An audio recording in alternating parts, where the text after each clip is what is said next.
প্রিয় দর্শক, আসসালামু আলাইকুম। আজ আমি মশলাটি তৈরি করব। মশলাটি তৈরি করার জন্য আমি তাজা পাতা নিয়েছি, 2টি পাতা, 1টি কুঁড়ি করে 1 ঝুড়ি পাতা ধুয়ে পরিষ্কার করে নিয়েছি। এখন পাতাগুলো আমি একটু নেতিয়ে নিব। ফুটন্ত পানির মধ্যে দিয়ে তুলে একটু নেতিয়ে নিব। বেশি সিদ্ধ করা যাবে না, পাতাটা দিয়েই আমি তুলে ফেলব। চায়ে আছে ক্যাফেইন, যা উদ্দীপনা বাড়ায়, ঝিমানি ভাব কমায়। আরও আছে অ্যান্টিঅক্সিডেন্ট, বার্ধক্যের ছাপ কমায়। চা পানের গুণাগুণ বলে শেষ করা যাবে না। এই মশলাটি পান করলে সর্দি কাশির জন্য আর ঔষধ খেতে হবে না, সর্দি কাশি লাগবেই না। চা পান করলে আধ্যাত্মিক উন্নতি হয়, ক্লান্তি দূরীভূত হয়, অবসাদ দূর করে। পাতাগুলো রোদে শুকিয়ে নিয়েছি। 2 পিস আদা কুচি কুচি করে কেটে শুকিয়ে নিচ্ছি। এলাচ, লবঙ্গ, দারচিনি, আদা কুচি,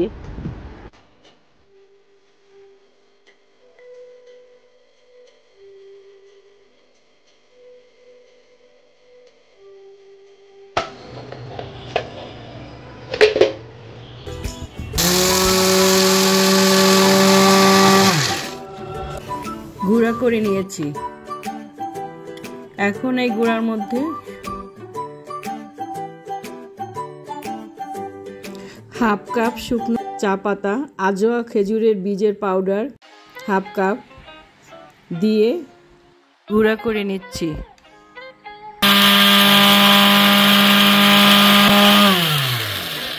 সব মশলা গুঁড়া করে নিয়েছি।